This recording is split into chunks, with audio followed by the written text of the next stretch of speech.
Bonjour à tous, j'espère que vous allez bien. Dans cette vidéo, on va voir un petit peu s'il est encore nécessaire d'investir dans l'immobilier en 2023. Donc comme vous pouvez voir, je me situe sur Bali. J'ai loué cette villa qui est vraiment très jolie. Voilà, il y a piscine à débordement au fond, il y a le petit salon qui se situe là. Donc c'est vraiment trop cool. Franchement, si vous pouvez aller sur Bali, vous allez voir, vous allez kiffer. Et grâce à l'investissement immobilier, c'est des choses qui peuvent en fait largement arriver parce que vous allez atteindre une certaine liberté, que ce soit géographique ou financière, assez rapidement. Donc je reviens sur le thème principal, c'est faut-il investir, peut-on encore investir en 2023 dans l'immobilier? Alors il faut savoir que l'investissement immobilier, c'est quelque chose qui est sur du long terme, très puissant pour obtenir pour atteindre certains objectifs comme l'objectif financier, d'accord, l'indépendance financière ou encore l'objectif de temps et de géographie, l'indépendance géographique. En 2023, beaucoup de villes vont baisser, d'accord. Le prix au mètre carré va baisser dans beaucoup de villes dans l'investissement immobilier, notamment sur Bordeaux qui va perdre 2%. On va également avoir Montpellier, Toulouse, Lyon qui vont perdre quelques pourcentages en termes de mètres carrés. Mais en soi, ce n'est pas ça qui va vraiment impacter votre investissement. On n'oublie pas, quand vous investissez en immobilier, ce n'est pas seulement le pourcentage de rentabilité que vous allez évaluer. Si vous voulez vous enrichir rapidement, vous allez vraiment checker ce qu'on appelle le cash flow. Ça va être l'excédent de trésorerie qui, au fur et à mesure, va vous enrichir et ça va vous permettre en fait tout simplement de pouvoir enchaîner les opérations. Donc ça, c'est vraiment très important. Il faut savoir qu'il faut investir le plus tôt possible. 2023, ça serait une très bonne année pour investir, étant donné, comme j'ai dit, il y a une certaine chute dans l'investissement immobilier. Les banques vont desserrer un peu la vis. Le HCSF, donc le Haut Conseil de stabilité financière, ils ont énormément resserré la vis en 2022 par rapport au Covid, par rapport aux impayés, etc. Voilà, c'était beaucoup plus compliqué, par exemple, d'obtenir un 110%. Le 110%, c'est tout simplement quand vous allez faire un crédit immobilier, vous n'allez pas mettre d'apport. Donc ça, c'est très intéressant si vous débutez dans l'immobilier. Ok. Ils ont également un petit peu resserré la vis sur les différés. C'est les périodes pour lesquelles vous ne pouvez pas payer votre crédit immobilier. Donc c'est super bien ça pour créer de la trésorerie. D'accord. Admettons, vous avez 1500 € de loyer parce que vous faites une colocation. Je ne sais pas si vous entendez, il y a de l'orage juste au-dessus. Hein.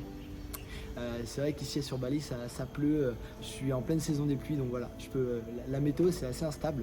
Donc comme je disais, voilà, le différé c'est une période pendant laquelle vous n'allez pas payer votre crédit immobilier.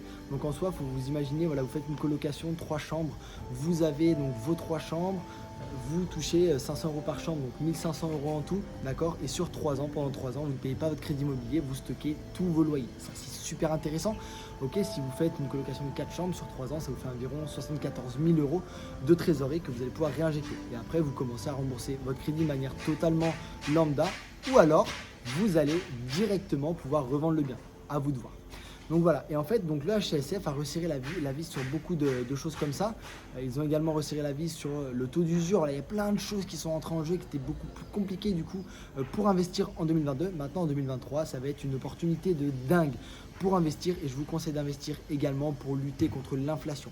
On va pouvoir investir en 2023. Est-ce qu'on pourra encore investir en 2024? Ça, je ne sais pas, d'accord. Il faut vraiment investir le plus tôt possible et les personnes qui disent oui, mais je préfère attendre d'avoir une bonne opportunité, je préfère attendre d'avoir ci, je préfère attendre d'avoir ça. Franchement, foncez, sortez de votre zone de confort. Ce que je peux vous conseiller, c'est vraiment d'avoir cette base de développement personnel qui va vous permettre de vous propulser dans vos investissements. Dès que vous allez avoir des échecs, vous allez pouvoir vous relever très facilement. Et en fait, c'est vraiment pour moi la base, le développement personnel, qui va mener à la réussite de vos projets immobiliers. Donc voilà, retenez bien qu'en 2023, ça va être une opportunité et une année de dingue pour investir dans l'immobilier. Ok, donc passez à l'action, même fin 2022, si vous pouvez passer à l'action le plus rapidement possible.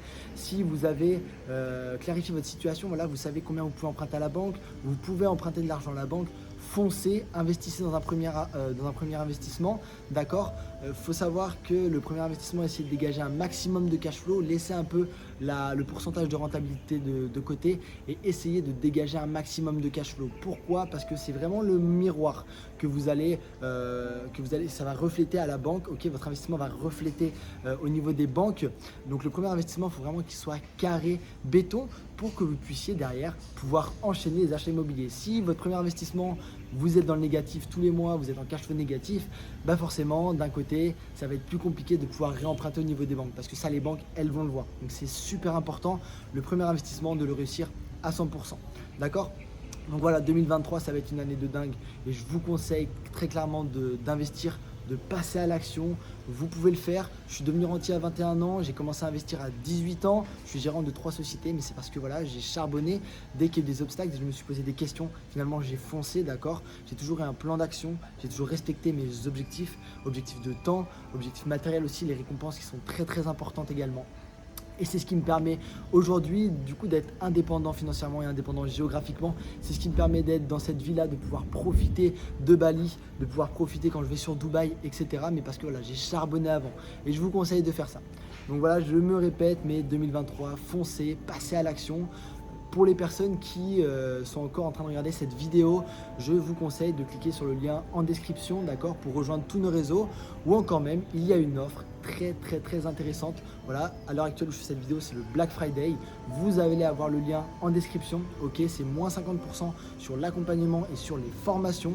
Ok, on n'oublie pas, l'accompagnement il est vraiment de A à Z avec toute notre équipe, l'architecte, la comptable, la décoratrice d'intérieur, l'agence de rénovation, le courtier, etc. Voilà, on est là pour vous aider de A à Z, pour réussir votre investissement immobilier et atteindre vos objectifs, soit indépendance financière ou indépendance géographique. En tout cas, merci de m'avoir regardé jusqu'au bout.